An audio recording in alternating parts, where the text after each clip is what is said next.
Hello, good evening, and welcome to our mid-weekend episode of Brett's All-Time Radio Show. Huge thank you for spending your Saturday evening with us. I really do appreciate it. And we've got a bumper episode of insurance investigator Johnny Dollar this evening, which I have no doubt you will love. I'm Brett. I'm your host for our Nighttime podcast, and a huge thank you for joining us. I hope you're enjoying the magic of old-time radio as much as I do. But I'm very pleased you could make it, and I'm glad you're here. If you'd like to find out more about us, then you'll find everything at dayslikethis.life with links to all of the stuff we do. Right then, make yourself comfortable, settle in. Let's enjoy tonight's episode of yours truly, Johnny Dollar. This one is called The Caylin Matter, and it was broadcast in January of 1956. From Hollywood, it's time now for Johnny Dollar. Walt Albright, Johnny, Trinity Mutual Limited. Oh, hiya, Walt. How's your health? Terrible, since you ask. I got asthma, Johnny. Again? I thought we agreed Yeah, that... I know. I get suspicious. I get asthma. Happens every time. Cure me, will you? What's the case, Walt? Man named Eddie Caylin, Caylin, out in Los Angeles, died yesterday. $5,000 policy, double indemnity. What did he die of? Mysterious circumstances. Well, that's usually a fatal disease, all right, That's but... it, Johnny. That's all I know. Mysterious circumstances. The body was identified by the widow. I see. Our salesman out there can probably help you. He issued the policy only 6 weeks ago at the request of the widow. Uh-huh. 6 weeks, one premium paid, check signed by the widow. Hey, tell me something. Would the beneficiary happen to be... That's right, the widow. Oh, this asthma's killing me, Johnny. You gotta do something about it. All right, Walt. Just call me doctor.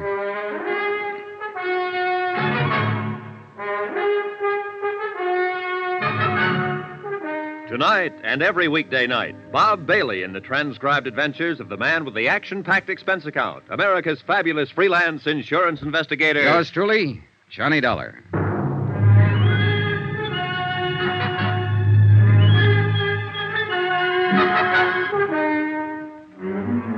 Expense account submitted by Special Investigator Johnny Dollar to the Home Office, Trinity Mutual Insurance Company Limited, Hartford, Connecticut. The following is an accounting of expenditures during my investigation of the Caylin Matter. Item 1, $198.20, airline fare and incidentals, Hartford to Los Angeles.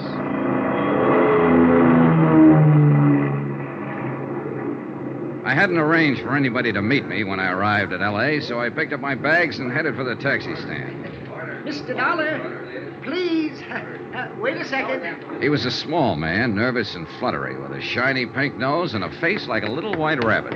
I was watching for you out on the ramp, but somehow you must have slipped by. And you are Mr. Dollar, aren't you? Yes, I'm Johnny Dollar, but I don't think I... Welch. Presley Welch. I'm the... Oh, yes, you're the district salesman here for Trinity Mutual. That's right. Well, how are you, Mr. Welch? Well, I'm out of breath at the moment. From running, you understand. You see, I'm troubled occasionally by asthma. You too? Oh, do you have asthma, Mr. Dollar? No, it's a friend of mine in Hartford. Oh, Oh, well, you don't say. Yes, in fact, I came out here just to cure it for him.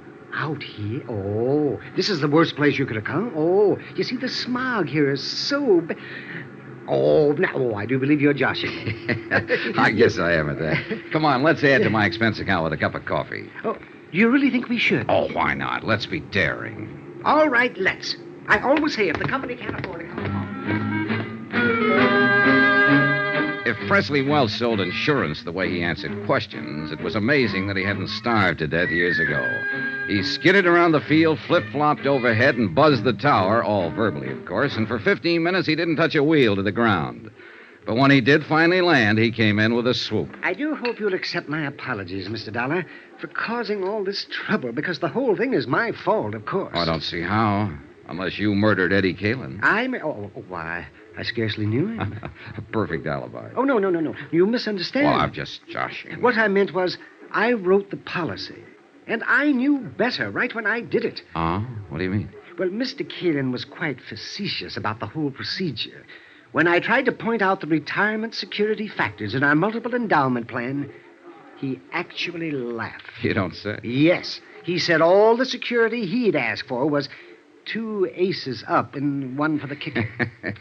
Well, what about Mrs. Caylin? What was her attitude? Well, she was quite serious about it. Wasn't she the one who actually applied for the policy? Well, not technically. The beneficiary can't, you know. It's against the rules. Yeah, I know, but didn't Well, she... she was the one, yes, that called me and asked me to come out and talk to her husband. and he finally signed the application, but he seemed to regard it as a joke. He only did it as a favor to her, something of that sort. And now it's turned out to be a $10,000 favor. What kind of a woman is she, Mr. Welch? Well, she's quiet, well-mannered, quite charming, I thought. I must confess I felt a good deal of sympathy for her, in view of her husband's incessant flippancies. A real happy fellow, huh? Oh, positively frivolous, Mr. Dollar. And I should have been warned by his attitude. You know, insurance is a serious business. Oh, sure. But Eddie Caylin didn't laugh himself to death. Oh, my. Oh, he died in the fire when his automobile caught fire. Oh, laugh. Oh, I see what you mean. Say, tell me, how well did you get to know the Caylins, Mr. Welch? Oh, hardly at all. I saw Mr. Caylin twice, once at his apartment the evening I sold him the policy, and then 2 weeks later at my office when he came in to sign the paper. And Mrs. Caylin? Only once, that evening at their apartment. She phoned me earlier in the week. And you haven't seen her since her husband's death, huh? No. I phoned to express my sympathy, but she wasn't available. She hasn't filed a claim yet. No, but I knew she would, so I took it on myself to notify Hartford. I just can't help feeling guilty about this, you know. Yes, so you mentioned. Not that I really am, of course, but, well, you understand. It's Oh, sure, I understand. Well, I'll keep in touch. Watch out for comedians, Mr. Welch. Watch out for who? Oh, comedians, watch out. Expense account item 3, $6.35. Taxi fare to the Beverly Wilshire Hotel, and a second taxi to the West Los Angeles Precinct Police Station. The case wasn't being handled by any of the usual departments, Bureau of Homicide, Missing Persons, and so on. The man in charge was Detective Sergeant Jose Reynosa, unattached, working out of the Central District on special assignment. Pull up a chair, Mr. Dollar. When I talked with him in his office, Reynosa told me the reason for it. Yeah, it's a funny deal, Mr. Dollar. The facts in the case could point a lot of different ways. But the way it stands right now, they just don't add up in any direction. At least not quite. Do you mind filling me in on some of those facts, Sergeant? I'll be glad to. Last Thursday morning at 4:20 a.m., we got a call relayed through the fire department to investigate a burned automobile out on the Palos Verdes headland, up in the hills above the harbor. The car was lying in the bottom of a ravine below the road, and it was a total loss. Apparently, the gas tank had burst and flooded the whole interior. Oh, what do you mean, apparently? Well, the upholstery may have been deliberately soaked with gas. The arson squad isn't sure. I see. That's why this case doesn't quite fit in any niche, Mr. Dollar. It might be homicide, might be arson, missing person, or only an accident. We're not sure yet.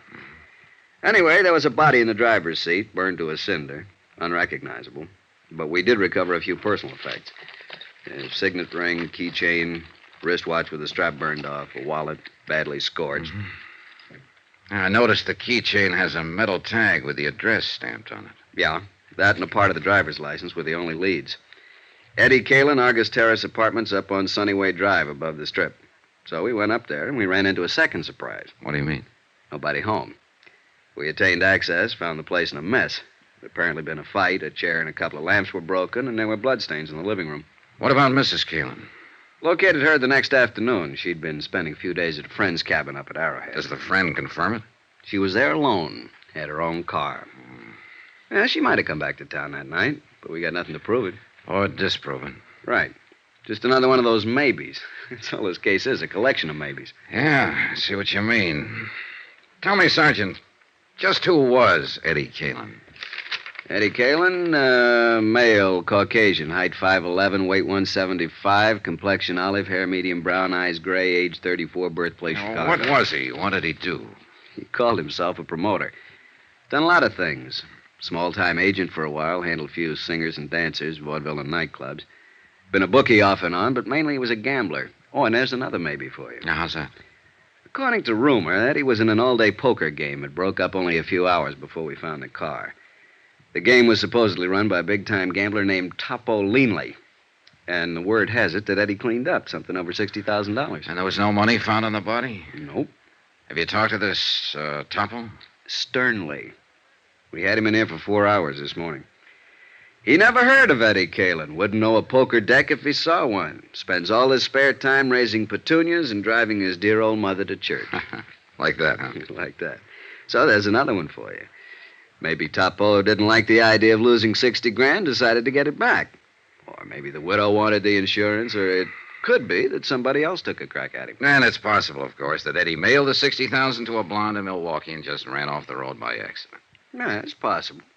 But I don't think so. I don't think it was an accident. I'm always getting cases like this. It's the kind they always put me on.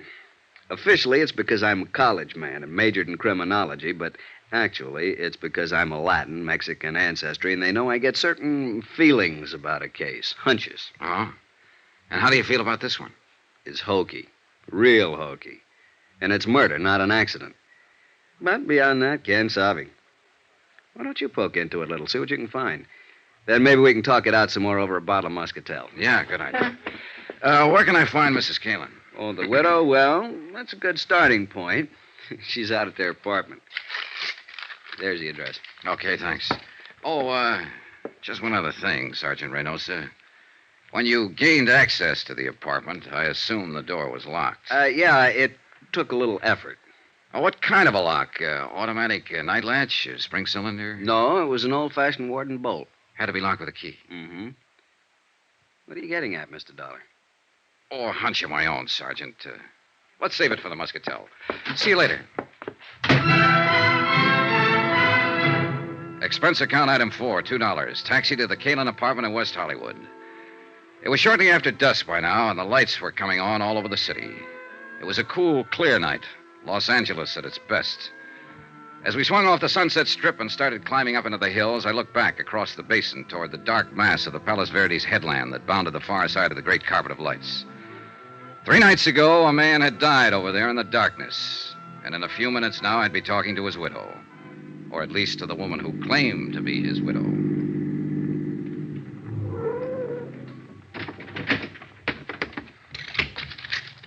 Keep the change. The Argus Terrace apartments, like most of them in that section, sprawled up the hillside above the street. 6 or 8 apartments on as many different levels, all opening onto a central patio filled with walks, steps, and banks of tropical plantings. The Caylin's apartment was at the top, and I was still 50 feet from it when the door opened and a man came out and hurried toward me. I stepped back against the shrubbery and waited for him. Good evening, Mr. Welch.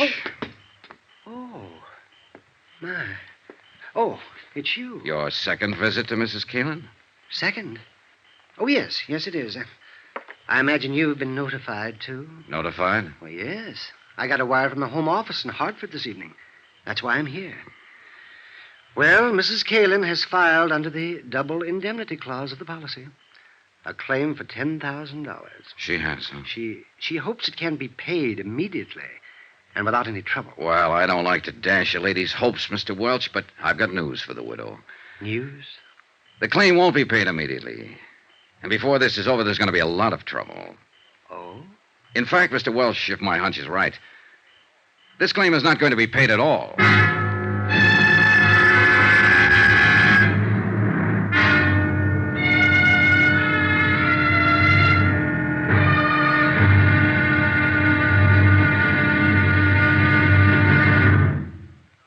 Now, here's our star to tell you about tomorrow's intriguing episode of this week's story. Tomorrow, a lovely girl lies, cries, crosses her heart, and hopes to die.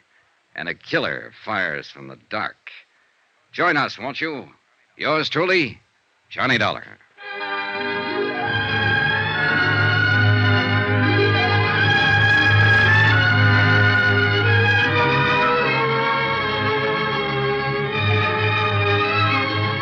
Yours truly, Johnny Dollar, starring Bob Bailey, is transcribed in Hollywood. Written by Les Crutchfield, it is produced and directed by Jack Johnstone. Be sure to join us tomorrow night, same time and station, for the next exciting episode of Yours truly, Johnny Dollar. Roy Rowan speaking. From Hollywood, it's time now for... Johnny Dollar, Mrs. Caylin. I think Mr. Welch told you I'd be around to see you. Oh, yes. You're the special investigator the insurance company sent out. That's right. Mind if I come in? All right, Mr. Dollar. Thanks. In through here. Your company didn't waste any time, did they?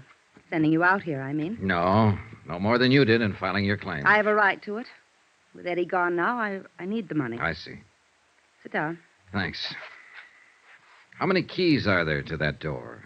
Keys? What do you mean? Your front door. How many keys do you have? Just one. Of course, Eddie had one. Why? What difference does it make? Just about enough difference to hang somebody. Cigarette, Mrs. Caylin?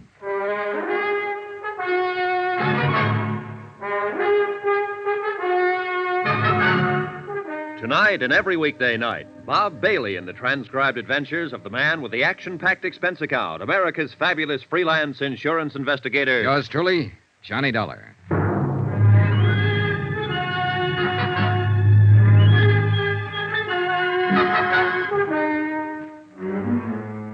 From Special Investigator Johnny Dollar, location Los Angeles, to the Home Office, Trinity Mutual Insurance Company Limited, Hartford, Connecticut.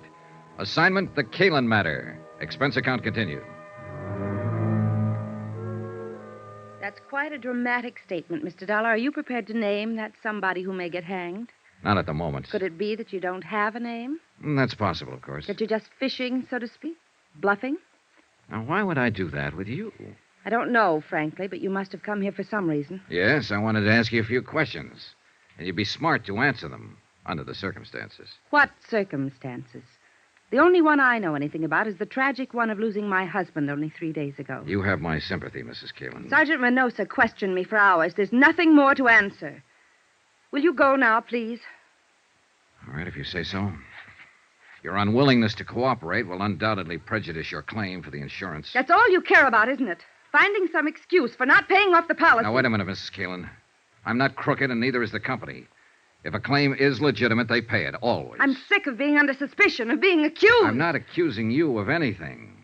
All I'm after is some information. And if you refuse to give it... Good night, Mrs. Caylin. No, wait. Wait, Mr. Dollar. Yes? Don't go. Come back, please. I'm sorry. I've been under such a strain, on edge. Forgive me. That's all right. Forget it. I didn't mean what I said, but I've answered so many questions. And to go through all of it again, well, it seems so pointless. Yes, I understand. But I've found that people say things to me sometimes that they forget to say to the police. They're more relaxed, I guess. Don't feel they're on the spot so much. That's true. But I thought it was just me. No, you're not alone. I remembered something like that after I talked to Sergeant Menosa. He wanted to know where Eddie hung out mostly, bars and so on. I'd only think of two. What are the names of the bars, Mrs. Caylin? The Eloines on Beverly Boulevard and the Brass Monkey Inn down on the Strip. What difference does it make? Eddie wasn't killed in a bar. No, but he probably met people there, talked to them. You see, it's a matter now of trying to reconstruct his life, step by step, right up to the moment he died. You'd be surprised how much bartenders see and hear.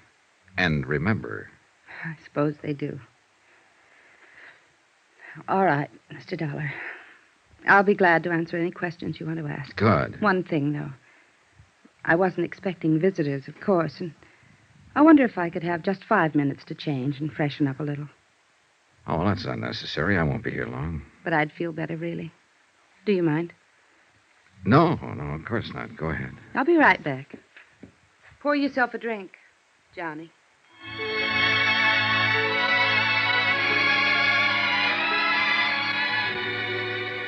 I had the drink and waited and got ready to brace myself. I've been through this before. Attack plan number 2, a common garden variety. When you can't beat 'em, join 'em. And when the joiner is a lovely woman, the maneuver usually starts with some paraphrase of, slip into something more comfortable. Why don't you have a drink? And a sudden switch to first names. And it always ends up with you and I against the world. And couldn't you forget just one little mistake? The little mistake being something like arsenic in a husband's coffee. Yeah, an old familiar pattern. And a first resort just as often as a last. She was gone 20 minutes, not 5, but it was time well spent. A carefully casual touch with the hair. Makeup skillfully softened. Perfume. And one of those frothy nylon jobs designed for that special evening in. Bugle call, charge. Like another drink, Johnny? Thanks. I still have some. I think I could use one. Would you mind? Sure. What do you have? Scotch and soda, please. Thanks for being so patient. I feel better now. More, comfortable, huh? Something like that. Easy on the soda. Right. There you are, Mrs. Caylin. Thanks. Would you do something else for me? Oh, I'd be happy to. But I don't know your first name. Touche. All right. What are your questions? How do you think it happened? I don't know. Not some enemy, because Eddie didn't have any. Just friends. Too many friends. Who are some of them? There's only one who really fits the definition, who's really lasted. His name is Pete Steimer. Pete Steimer. Where can I find him? You can't. Or at least the police haven't been able to. Nobody's seen him since that night. He's had nightclubs off and on, and in between he makes books. What about those other friends, the ones who don't last? They drift in, drift out, depending mostly on whether Eddie had any money at the moment. Of course, there were women. Oh? Showgirls, mostly dancers, strippers, so on. Know any of them? Hardly. Ever hear any of their names? Always made a point not to. Otherwise, I'd have killed him long ago. Did you kill him, Mrs. Caylin? No. Did you love him? That's a good question. I think I'll have to pass it, though. I don't really know. I feel all hollow, smashed up inside over what happened. And yet there were times I'd have killed him myself if I'd had a gun. But there were other times, too, when it was so crazy sweet you wanted to die. Because you knew it'd never be like that again. Yeah, that's the way it was with Eddie. Mad, mixed up. Like watching a 10-ring circus from the front seat in a roller coaster. That's why women flocked around him. That's why they always ran from him later. You didn't run. Could I have another drink? Oh, sure. Were you trying to run when you went up to Arrowhead by yourself? Maybe. We'd had a fight. I ran out and told him I wasn't coming back. And only 3 days later, over the radio, I heard where he'd been found dead. Burned up in his car. Here you go. I guess they call it shock. I still can't really believe it, even though I know it's true. Well, I guess you should know. I understand you're the one who identified the body. I identified a wallet, burned black, a wristwatch, a ring. All of them things I'd bought for him. They told me there wasn't anything that could be called a body. Yeah, well, I'm sorry, Mrs. Caylin. I know this is painful It's for all you. right. Like I said, I can't believe it. Not really. Do you have any other reason for not believing Eddie is really dead? I mean, besides just a feeling. No. No, of course not. What do you mean? What do you mean? Well, it was just a question, that's all. Forget it. But Let's should get back for a moment to another question. You said you were sure it wasn't some personal enemy who killed your husband. Then what do you think? Well, the same as the police, I guess. They said Eddie won a lot of money that night from some gambler named Topo Leanley. You don't know this Topo Leanley, huh? No, but I suppose that's why Eddie was killed. The money wasn't found, so I guess it was robbery. Did you know about the money? Well, it all happened while I was up at Arrowhead. Anyway, if Eddie ever had any money, I'd be the last one to know about it. He always spent his money where it would show, where he'd get something for it. Laughs, bells, whistles, balloons going up. Not at home. Never. Yeah. I'm well, sorry. Forget I said that. I hate women who sit around drooling with self-pity. Like you said. I didn't run. I guess maybe I did love him, Mr. Dollar. Is there anything else you... No, I guess not. At least not tonight. You look a little beat. Yes, I'm afraid I am. You'd go around trying to keep up a front, but it's been rough. Yeah, I imagine. Well, That business a while ago, fixing myself up a little. This robe. I just had to do it. There are times when a woman has to feel like a woman. In order to feel anything, even sane. I guess you wouldn't understand, though. And I'm afraid I gave the wrong impression. No. I think I do understand. Now. And I also think I owe you an apology. For what? For walking in here with a preconceived opinion, for being rude, being wrong. I'm sorry. Forgive me. Forgiven. Forgotten. And come back again, please. Regardless. I might, on one condition. Yes? Your first name. Would you mind? It's Lila. Thanks, Lila. Good night. Good night. I caught a flash of movement from the corner of my eye and whirled around just in time to see somebody slip off the corner of the terrace and edge into the shadows of the shrubbery. I stepped off the porch and moved toward the dark hedge of banana and scrub palm.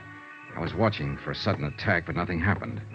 Then I heard a slight sound on the next terrace level up the slope, a rustle of bushes, an accidental scrape of a shoe on the cement walk, and I slipped along the walk. I stopped at the head of the steps and listened. Nothing. The only way out of the patio to reach the street was to come past me. I started searching. But even though I was on guard, when the attack came, it caught me off balance. All I could see was a dark shape and the glint of metal in an upraised fist. I grabbed the arm and twisted and drove my left into his stomach, and again. He rolled to his knees and raised his right hand, and again I saw the glint of metal. I jumped for him, grabbed his hand, twisted it back, and at the same time I swung my foot and kicked him in the jaw. Johnny! Johnny, are you all right? Yeah, I'm all right. Call Sergeant Reynosa, will you, Lila?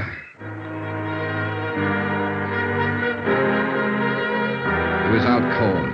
I turned him over on his back and struck a match to get a look at him. He was a big man, stocky, bull-necked, blonde-haired. I slid my hand inside his coat and fished out his wallet and opened it. His name was Topo Leanley.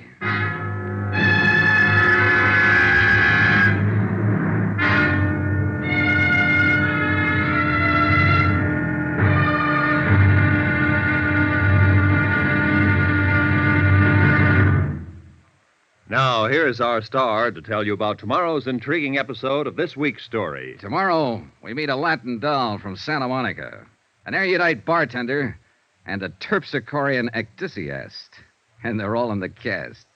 Join us, won't you? Yours truly, Johnny Dollar. From Hollywood, it's time now for... Johnny Dollar. This is Reynosa, L.A. Police. Oh, hiya, Sergeant. Any luck? Nothing. This Topo Leanley boy's been in jams before. He's a tough cookie, and we don't scare him a bit. What's his story? Says he was walking through the courtyard of the apartment house when you jumped him from the bushes. Oh. Claims he thought it was a stick-up and fired that shot at you in self-defense. What was he doing there in the first place? Calling on a girlfriend, only she'd given him the wrong address. Sure. Well, we can hold him overnight for carrying a concealed weapon, but that's about all, Johnny. He'll make bail in the morning. Well, fine. Let him. Things aren't adding up, and it's got him worried. He's afraid he's being double-crossed, and he's fighting mad about it. On the loose, maybe he'll be a help to us. How? Maybe he can find Eddie Caylin. What are you talking about? Eddie Caylin's downtown in the morgue on a marble slab. Sergeant, want to bet?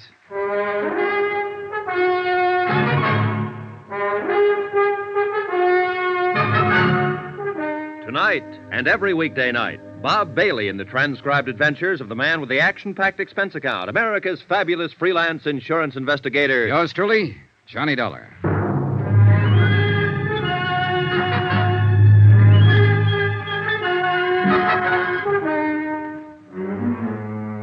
From Special Investigator Johnny Dollar, location Los Angeles, to the Home Office, Trinity Mutual Insurance Company Limited, Hartford, Connecticut. Assignment, the Caylin Matter. Expense account continued. I was following a hunch, one that had started when Sergeant Reynosa said the police found the door of the Caylin apartment locked on the night of Eddie's death, locked with a key. And now the hunch was stronger. The way Leanley had acted, Topo Leanley, the gambler from whom Eddie had won $60,000 that night. Things like Lila Caylin had said about her husband, they all added up. But it was still only a hunch, not proof. And proof I had to have.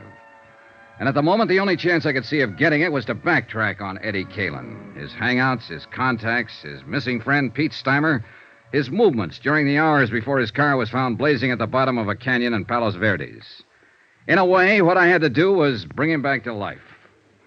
Expense account item 6, $14.10. Transportation 2 and incidentals at a dim little hole-in-the-wall bar out on Santa Monica Boulevard called the Cafe Eloines. It was an out-of-the-way clip joint dedicated to the mood Caribbean, complete with palm fronds, drinks, and coconut shells, and a lovely little hostess with a beautifully developed and well-rounded Latin accent. You would like a nice table, amigo? Oh, this one's fine. But I would like a nice talk. Sit down, honey. Let's get acquainted. Well, maybe for a few minutes. My name is Pepita. Of course. What else? I'm Johnny Dollar. That's a funny name. Oh, I'm a funny guy. Will you buy me a drink? Is that the gimmick here? Gimmick? Well, what do you order? A champagne cocktail?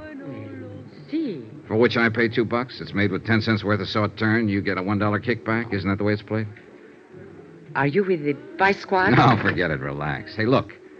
I'll do better than buy you a drink. What are you doing after you're through here? No dates. When I quit work here, I go straight home, amigo. And I live with my mother. Oh, well, that's a very good arrangement. Cheaper that way for both of you. But here's $10. What I want from you is some information about a customer who comes in here a lot, or used to anyway. Eddie Caylin. You know him? You are not the police, or you would not give me $10 just for talking.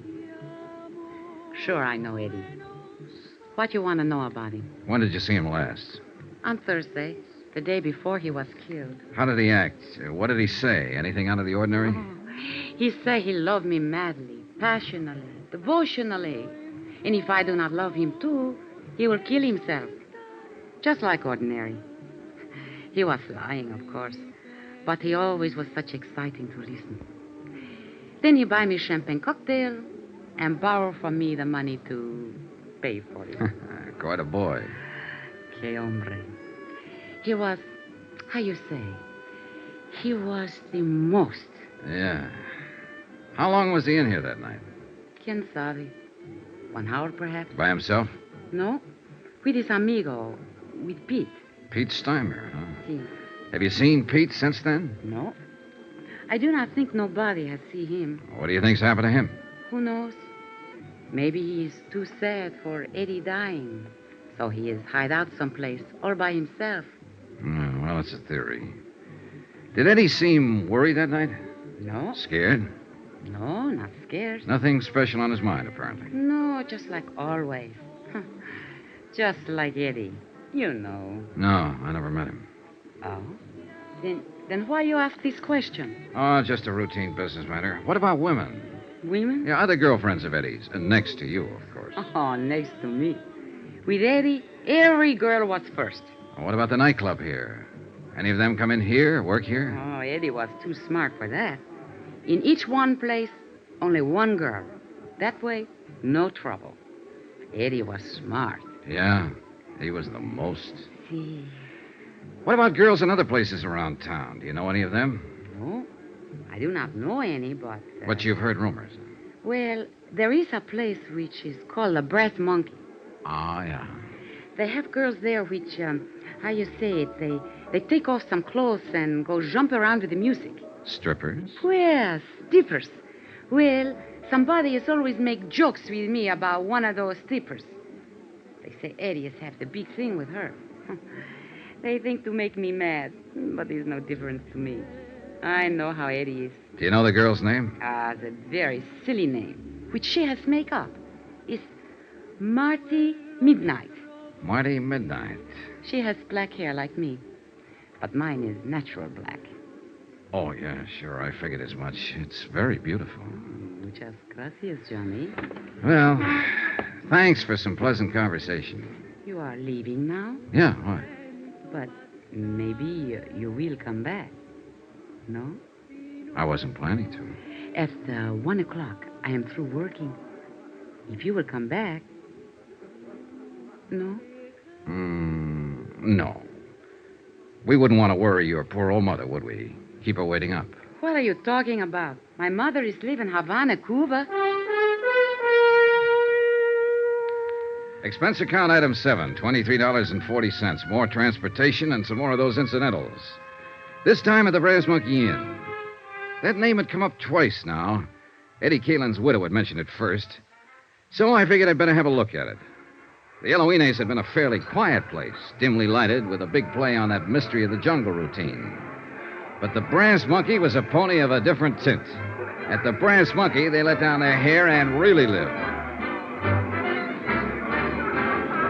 The chorus line was on and at it when I arrived, and strangely enough, the girls were all dolls, pert, young, lively, 7 of them from left to right. But not one of the 7 had midnight black hair. I leaned against the service bar and waited for the bartender to come down out of the clouds and notice me, and he finally did. Oh, sorry, Buster. Just couldn't see you for looking at you. Oh, that's all right. Who'd bother with a customer at a time like this? Another art lover. Man, I'll tell you true, there is the cream of the crop. 7 shining sisters. The Pleiades, brother. The absolute up-top zenith of the entire ecclesiastic firmament. What'll you have to drink? Scotch over ice. Checo. I read a lot. That's where I get all them big words. Always try to better myself. Get ahead, man, that's the thing. Yes, so I've heard. So I read all the time, and I got a system, too, a shortcut. You know all them books you see around? You know what they're full of? Well, opinions vary. Words.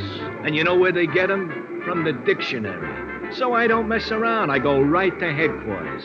The only book I read is the dictionary. You what? Sure.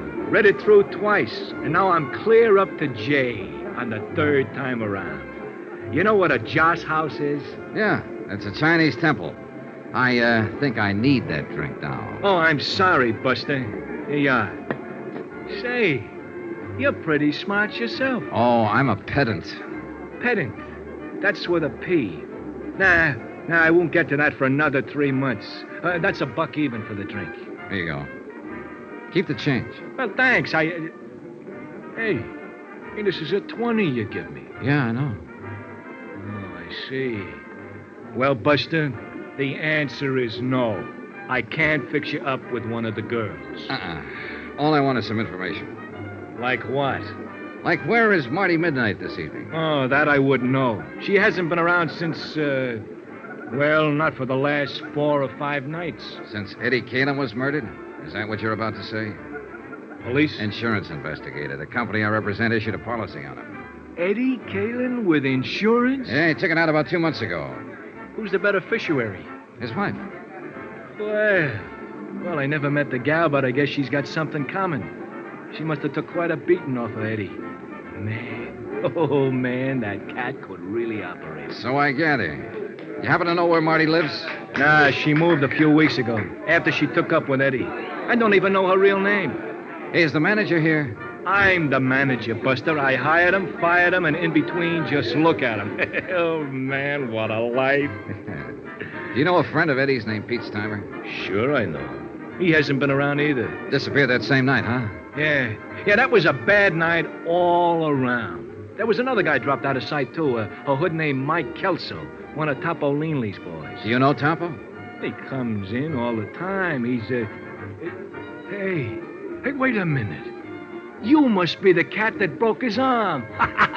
Well, congratulations, felicitations, and happy days. I'll have a drink myself on that. A real popular boy. Huh? Oh, the most. I understand he got his start by leaning out of his baby carriage and shoving his mother under a car. Was he in here that night? Well, sure. That's where Eddie met him.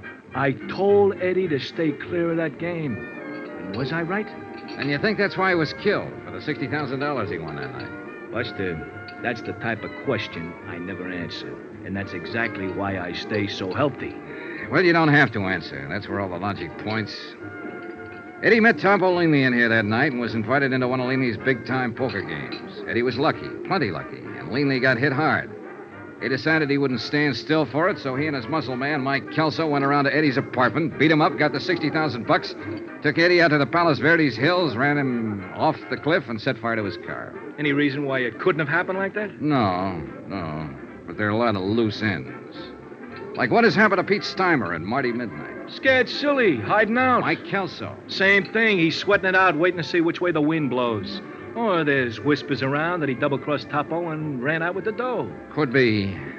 But I keep remembering that door. What door? To Eddie's apartment. It was left locked with a key. So what's it got to do with everything? Uh-oh, the police. I'm raided again. Hey, Red, dump that water, bar, whiskey down a sink. Jackie, Get back there and tell the girls to cover up. Now, take it easy, you cats. Just keep your seats. Everything is copacetic. Relax. It's not a raid. That's Sergeant Reynosa. He's handling the Caylin case. Buster, a cop's a cop no matter what he's handling. Now, shake it up, Red. Turn on that water in the sink and dump it all in. What the devil are you doing here, Johnny? Having a drink? What's up, Sergeant? I'm looking for a girl who's supposed to work here named Marty Midnight. So am I. What's your reason? Suspicion of murder. What? The guy was killed in her apartment about an hour ago. The neighbors heard the shots. And it's real crazy, Johnny. It just can't be, but it is. We got a fast check on the fingerprints. You know who the guy was? Sure. It was Eddie Caylin.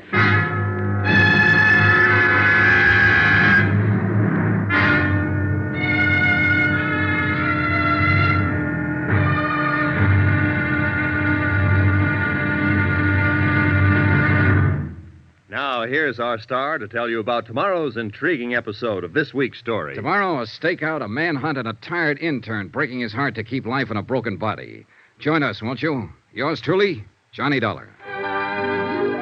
From Hollywood, it's time now for... Johnny Dollar. Johnny? Well, that's strange. Is this Mrs. Caylin? Lila? Yes, someone from the police department asked me to call Sergeant Reynosa at this number, but I didn't... Yeah, Reynosa was trying to reach you, but your phone didn't answer. Well, I was just letting it ring. I was trying to get some sleep. Then the officer came by. Where are you, Johnny? What's happened? We're at the apartment of a girl named Marty Midnight. Ever hear of her? No, why? Lila, you better brace yourself, honey. You've got another shock coming. Shock? What do you mean? Your husband didn't die in that burning auto? Eddie's alive? No, not now. He was shot to death an hour and a half ago here in Marty's apartment. Who did it? I don't know yet. Hang on to yourself, and I'll come by and see you as soon as I'm free here. Will you, Johnny, please? Promise.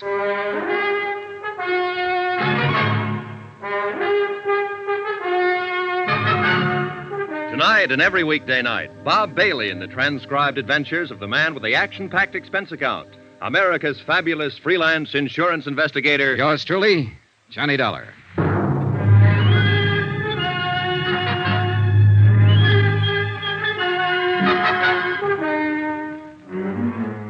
From Special Investigator Johnny Dollar, location Los Angeles, to the Home Office, Trinity Mutual Insurance Company Limited, Hartford, Connecticut. Assignment, the Caylin Matter. Expense account continued. The homicide squad was finishing up its work when Sergeant Reynosa and I got back out to the apartment of Marty Midnight, star stripper of the Brass Monkey Inn. Eddie Caylin's body had been photographed, checked, measured, fingerprinted, examined, sketched, written up, and reported on. Taken out finally under a white sheet. I held the door open for the morgue attendants to get out with their silent burden and stood watching them wheel the stretcher down the walk and load it into the waiting ambulance. A light mist had started to fall, and a damp, cold blanket of fog was seeping down from the dark hillsides of Griffith Park beyond the road. There was a feeling of finality in the air, of the end of things. And for the man who died twice, it was final.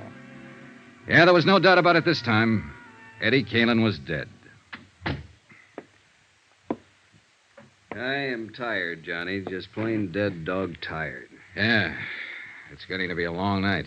Sit down and start talking. Any particular subject, Sergeant? You know what subject. You weren't surprised when you heard Eddie Caylin had been alive all this time, that it wasn't his body in the wrecked car out in Palos Verdes.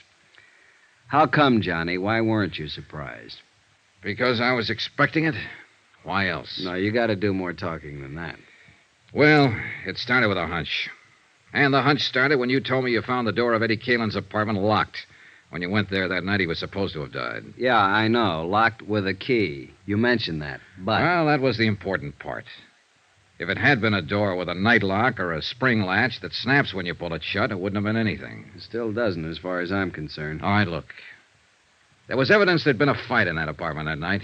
We assumed that somebody had knocked Eddie unconscious or killed him there in the apartment, then taken his body out to his car, driven it out to the Palos Verdes headland, and set fire to it. That's right. Then at the time that somebody left the apartment, the heat was on. Mm-hmm. They had a body on their hands. Maybe someone had heard the fight, called the police. They had to get out fast. Yeah, sure, but... Under those circumstances, can you imagine anybody taking the time to go through Eddie's pockets to find his door key and bothering to stop and lock the door behind them? No, it's illogical. Except for one person, Eddie himself. How do you figure? With him, it would be just a matter of habit, locking the door as usual when he left home. All right, Johnny, I see your point.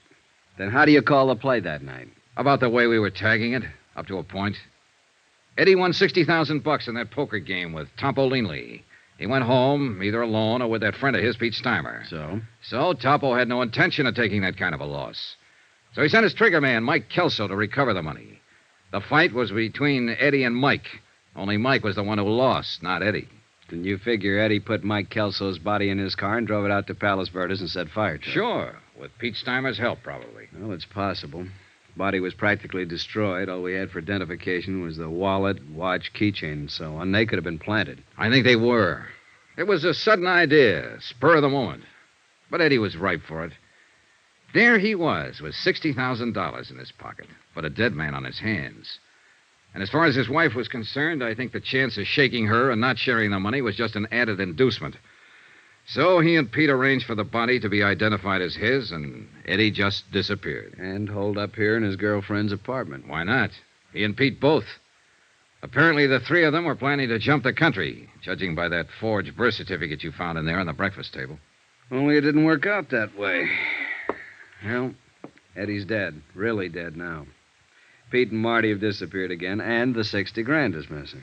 Find them, and you find the money. Johnny, it sounds like the same old story. Big money, big temptation, and a falling out among friends. That's the most likely. Of course, there is one other possibility. What's that? Topo Leanley. Was he out? Yeah. How come? It's a rough combination, Johnny. Good lawyer on his side and a poor case on ours. He was sprung 2 hours before the neighbors reported the shooting here, the anonymous neighbor. Well, it could be, then. But I'm still betting it was Pete Steimer or Marty Midnight. I'm not betting anything anymore. The way things stand now, it's anybody's guess.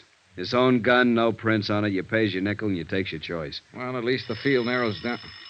Well, it seems like we got a visitor. Probably one of the uniformed boys on duty outside. Yes? The policeman outside say for me to come to you. I am Jeannette Dubois. Oh?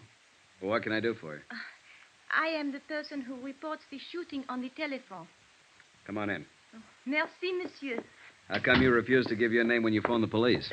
You are Captain? Sergeant Reynosa. This is Johnny Dollar, Miss Dubois. Oh, he is also police? He's working with us on this. Now, why wouldn't you give your name when you reported the shooting? I am very sorry, monsieur. You see, I have not been in this country too long, and I am afraid that I will be implicated. So I do not give the name at first. But finally, I think it over, and I call my friend the consul, and he say I must come to you immediately. And he's right. So you heard the shooting, huh? Oui, monsieur. I was walking past in front. I live 3 places down from here. All of a sudden, there is bang, bang, bang, and I am scared to pieces. I can imagine. Then the door of this place is slam open very quick, and I jump in the shadow behind a bush. A girl start to come out, and then she stop in the door. What did she look like, Miss Dubois? Well, it is too dark for telling good, but I have seen her before. I know from her hair. Very long, black. Marty Midnight. Was that the one, the girl who lives here? Oui, monsieur. I did not know her name. All right, what happened then? She stand in the door for a second. She is wearing a how you say it, a white raincoat. She is holding something in her hand. This thing she wipes with the raincoat all over. Then she throws it back into the room. Was it a gun? I think so. Then she pulls the door shut and runs down the street. I am too scared to think what to do for a minute. Then I hurry home very fast, and I telephone to the police. You didn't see anybody else around the place or in the street out in front? No, Monsieur Dollar. I watch from my window until the police have come. Nobody else has come out or go in. I see. Well, Sergeant? She won't get far. Girl with her looks draws too much attention. We'll pick her up before morning. Thank you for your information, Miss Dubois. In view of your cooperation now, I think we can forget about you not telling us all this sooner. Does that mean I can go now? Yes, just leave your name and address with the officer outside. Oh, merci, monsieur. Au revoir. It kind of surprises me. I could figure the two of them together ganging up on Eddie. But apparently it was just Marty Midnight, all on her own. Been done before, Johnny. They're not the weaker sex, no matter what the book says. I know. But the fact never fails to amaze me. It shouldn't. You must have been on some of the same kind of cases. The devil! Come on! The patrolman stationed at the back entrance of the apartment house told us what had happened. He'd surprised somebody, a man, he thought, lurking in the bushes beside the house. The prowler fired a shot and ran. He paid no attention to the order to halt. The patrolman had fired twice, missed. The fugitive had escaped into the dense underbrush of Griffith Park just across the street. Sergeant Reynosa spotted men quickly along the edge of the brush, set up a portable spotlight from the squad car, sent his other car up an access road to block off the ridgeline, radioed for reinforcements. Within 5 minutes, a 15-acre area of the slope was surrounded and blocked off. Well, what do you say, Johnny? Shall we go in after him? Looks like we'll have to. He seems to be the shy type. Call it. Who do you think? I'm putting my money on Topolini. Good bet. Let's go. Keep that crowd back out of the way. All right, let's get back here. Couldn't be any darker in here. Oh, wetter. Hey, shoot your flash over there toward the right. No, it's an old stump. All right, we've got you surrounded. You better come out with your hands up. If you try to resist, you'll only make it tougher on yourself. You hear something, then? No. It was over to the left, I think. Let's take a look. Watch yourself, Johnny. He's thrown lead once already. Yeah. There. Back of that tree. Hold your flash steady. There. I see him. Come out with your hands up.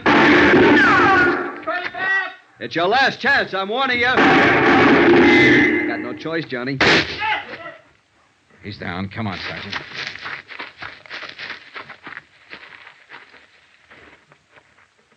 Well, what do you know? It wasn't Topolini. It was Eddie Caylin's friend, Pete Steimer.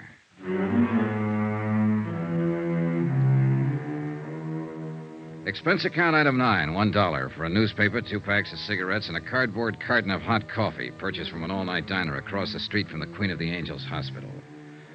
I took them up to the police emergency ward, room 612, pulled a chair up in front of the window, and sat down to wait. Pete Steimer was still unconscious. Still hadn't been able to speak a word since he dropped to the ground with Sergeant Reynosa's bullet in his chest. So I waited.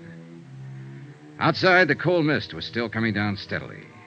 The night was pretty far gone. It was less than 3 hours before dawn.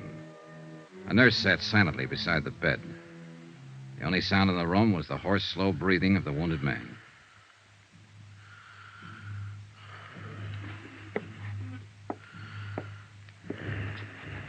After a while, the nurse left the room for something, and Pete seemed to rouse slightly at the sound of the door.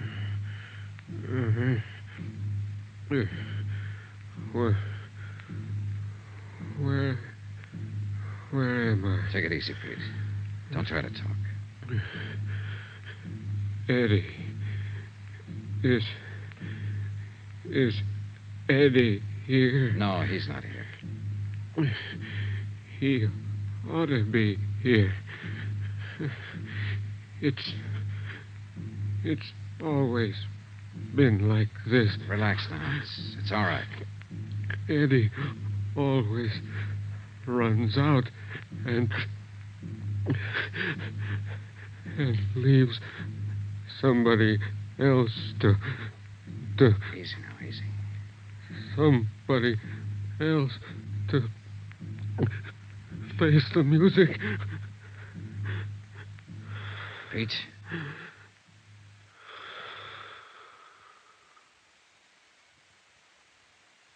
And those were his last words before he went to face the music.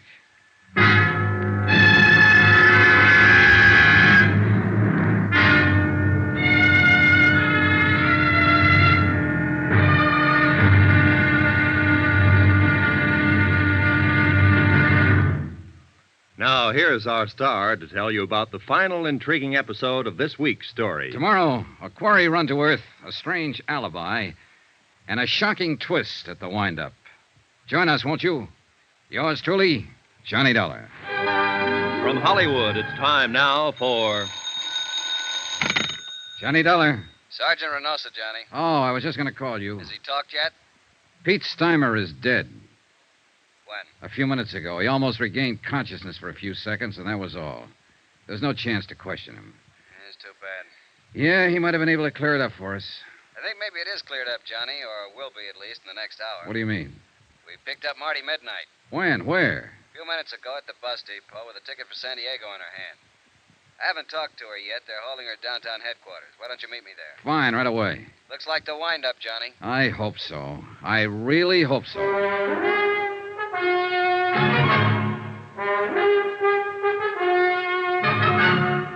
Tonight and every weekday night, Bob Bailey in the transcribed adventures of the man with the action-packed expense account, America's fabulous freelance insurance investigator. Yours truly, Johnny Dollar.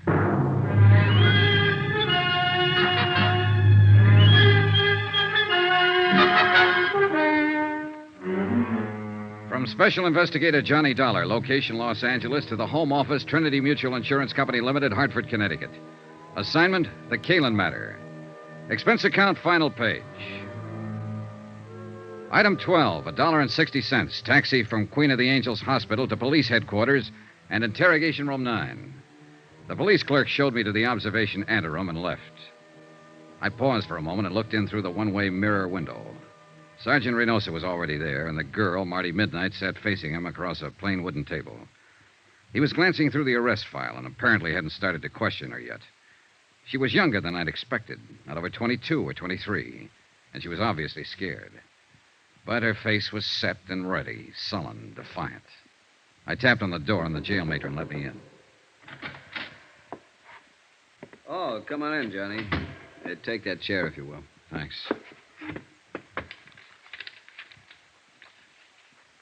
When do I get to see a lawyer? You go under the name Marty Midnight? That's right. I said What's your real name? How long have you been in Los Angeles? Where'd you live before that? You see we got hold of here, Johnny? Yeah, I see. One of those wise ones, or so she thinks. If you're ever arrested, keep your mouth shut. Somebody told her that back along the line. She thinks it's good advice. I want a lawyer. Don't talk. They can't pin anything on you. She believes it. She'll probably still believe it right at the door of the gas chamber. I haven't done anything. You gotta let me see a lawyer. It's a law. You'll see one at the usual time. I know that law, too, Marty. And you're not being deprived of any of your legal rights. What's your real name? Well, then I guess we'll have to contact your folks and see if they have any influence. Contact my folks? Who are they? Go on, tell me. Well, let's see. Oh, yes, Mr. and Mrs. John R. Jackline of San Diego at 426... How did you find out? And your name is or was Jean Luann Jackline. Don't let my folks know, please. I'll talk, Sergeant. I'll answer anything you want to know. If you just won't use my real name. If you won't let my folks find out, please. Suddenly, she was just a frightened kid, not a hard-boiled little chorus pony, a nightclub stripper, but only a scared girl who didn't want her folks to find out. She kept her head down, and she answered Reynosa's questions, her eyes lowered like a repentant school kid who had been caught playing hooky. Then I remembered. The charge here was murder. Did you know that Eddie Caylin was married when you started going around with him? Not at first. And later you found out, but you kept on going with him. Well, he said he was getting a divorce. He said he'd been trying to get free of his wife for 6 months, but she wouldn't let him. Did you believe that? Well, yes. I don't know. I didn't until he came here that night. He said we're going to run away to Mexico together. The night he killed Mike Kelso? Yes, but I told you I didn't know about that until 2 days later. And it was self-defense, honest. Mike was trying to hold him up to get back the money Eddie won in that poker game. It was self-defense. Then why did Eddie go into hiding? Well, I told you that, too. It was his chance to get away from Lila and... Where were you going when the police arrested you over there in the bus station? San Diego. To my folks. Nobody here ever knew me by any name except Marty Midnight. I didn't think you could trace me. And you didn't want to be traced? Well, of course not. I came back and saw the police car at my apartment, and then I knew you'd found Eddie. I didn't want to be mixed up in it. Why'd you kill him? Marty? Kill who? Eddie. It wasn't Eddie. It was Mike Kelso. Eddie's the one who killed him in a fight. I told you that. It was... Oh, but you know it wasn't Eddie. You picked him up at my apartment, didn't you? Yeah, sure. We picked him up. In a basket. What? He's across the street from the morgue. Why'd you kill him, Marty? I didn't kill anybody. I didn't know Eddie was dead. I was coming home and I saw the police car. I thought you'd found him, that's all. I didn't know he was dead. I didn't kill him. You gotta believe me. I didn't know anything about it, honest. Honest. Marty Midnight. Sharp, hard, tough. A striptease dancer who'd been around, knew all about it. Marty Midnight, a scared, sobbing little child. Honest. Cross my heart and hope to die. Well, maybe she would. I left a few minutes later, and Sergeant Reynoso walked out with me to get a breath of air. It was a cold, gloomy night with a gray dawn just ahead. 3 people were dead. And in the great stone building we walked out of, the machinery was grinding away, getting ready to take the life of a 4th one. Well, I guess I better get back inside, Johnny. You all right, Sergeant? The lab boy's making a paraffin test. You know, it's too bad. She's just a kid. Yeah. I was hoping it'd be Topo Leanley. That I'd love. He's long overdue. Well, he's still on the loose. It's a kid up there. You know it, and I know it. And anything else is just wishful thinking. That witness saw her leave, saw her wipe off the gun, throw it back into the apartment. Yeah, I know. Well. Where'll you be, Johnny? The hotel? Oh, not for a while. I'm going to stop by Lila Caylin's. At this time of night? Oh, she'll be waiting up. I promised her I'd see her and tell her what happened. She's, taken quite a beating out of this mess. Why do they do it, Johnny? Why do dames fall for a guy like Eddie Caylin? Philosophy? At this time of morning? I'll see you later. Expense account, item 13, $2.80. Taxi fare to the Argus Terrace Apartments to talk to the widow and beneficiary, Lila Caylin. Oh, Johnny, come on in. Thanks, Lila. I've been sitting in here in front of the fireplace all night long. I'd almost given you up. Well, a lot of things happen. Man, I'm really beat. Coffee or a drink? Coffee, I guess. Black. Is it all over now, Johnny? Well, it amounts to that. They've apparently got the killer. Who? That girl he was hiding out with, Marty Midnight. She's a striptease dancer. Why? Why did she do it? The money, I suppose. They haven't found it yet, but they will. Here's your coffee. Oh, thanks. I feel sorry for her. Maybe because I feel sorry for myself or anybody who ever got mixed up with Eddie. Why do we do it, Johnny? Why do we go blind when a guy like that comes along? I don't know. You tell me. I wish I knew. Maybe a girl I met yesterday evening had it tagged. She said she knew Eddie was always lying. But he made it sound so exciting. He did. I had 4 years of it. Never knowing when he'd walk out and not come back. Never knowing who he was with. Knowing only one thing for sure. That he was lying to me every hour of the day. Now that it's over, I wonder why I went through with it. But he did make it sound exciting. Well, the best thing you can do, Lila, as soon as it's cleared up. Well, who can that be? This Oh, it time- might be Sergeant Reynoso. I told him I'd be here. Hello? Oh, yes, just a moment. You were right. Thanks. Yeah. Hold on to your hat, Johnny. It's wide open again. What do you mean? That paraffin test, negative. What? Marty Midnight hasn't fired a gun in the last 2 days. She was telling the truth, witness or no witness. So it looks like Topo Leanley's the boy. Sergeant, wait. Huh? What was Marty wearing when they picked her up at the bus depot? Why, the same thing she was when you saw her. Skirt and sweater. Did she have a coat on? A short jacket. What are you getting at? Hey, Johnny, you still there? Sorry, I was thinking. And it figures. Sergeant, can you come out here right away? To Lila's place? Why? It's important. Believe me. All right, Johnny, right away. What was it, Johnny? Lila with the coal black hair. It's beautiful. Well, thank you, Johnny. Pepita has black hair, too. And Marty Midnight. Eddie only liked dark-haired girls. But Marty didn't have a white raincoat. I'll bet you do, though. What? Where is it? Here in the closet? Johnny, Uh-huh. what's this all about? A witness saw a girl leave Marty's apartment right after the shots. But it was dark, and all the witness could make out was the black hair and the white raincoat. What do you mean? The witness saw the girl wipe off a gun on the front of her coat, then throw it back into the apartment and run.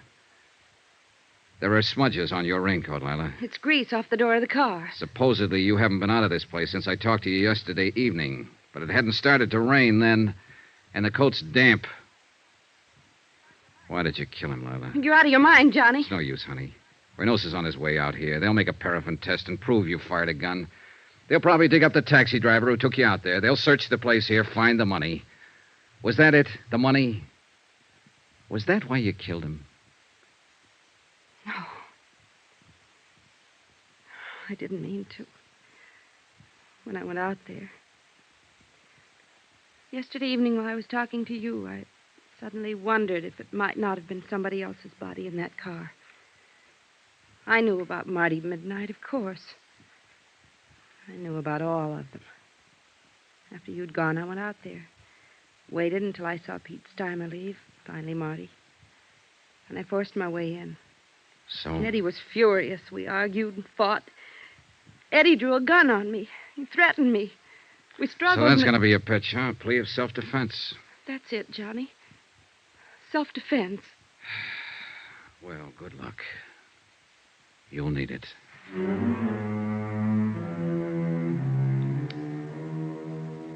Expense account item 13, $263.35. Incidentals, etc., in Los Angeles and plane fare back to Hartford. Expense account total, $596.85. End of expense account. End of report. Remarks? So the question still stands. Why do they do it? Why do girls go blind when the Eddie Caylins walk in? You might ask a stripteaser down in San Diego. But don't look for her under the name of Marty Midnight. She's Jean Luann Jackline now. A quiet kid. Lives at home with her folks. Yours truly, Johnny Dollar.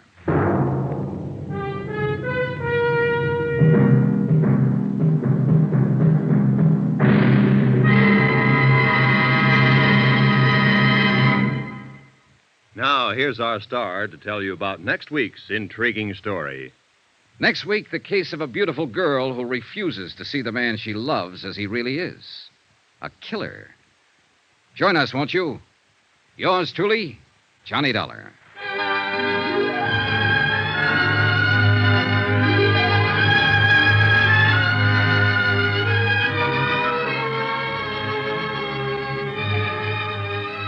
Yours truly, Johnny Dollar, starring Bob Bailey, is transcribed in Hollywood. Written by Les Crutchfield, it is produced and directed by Jack Johnstone. Heard in this week's cast were Virginia Gregg, Lucille Meredith, Alma Lawton, Gloria Blondell, Howard McNear, Harry Bartell, Peter Leeds, and Byron Kane. Musical supervision by Amerigo Marino.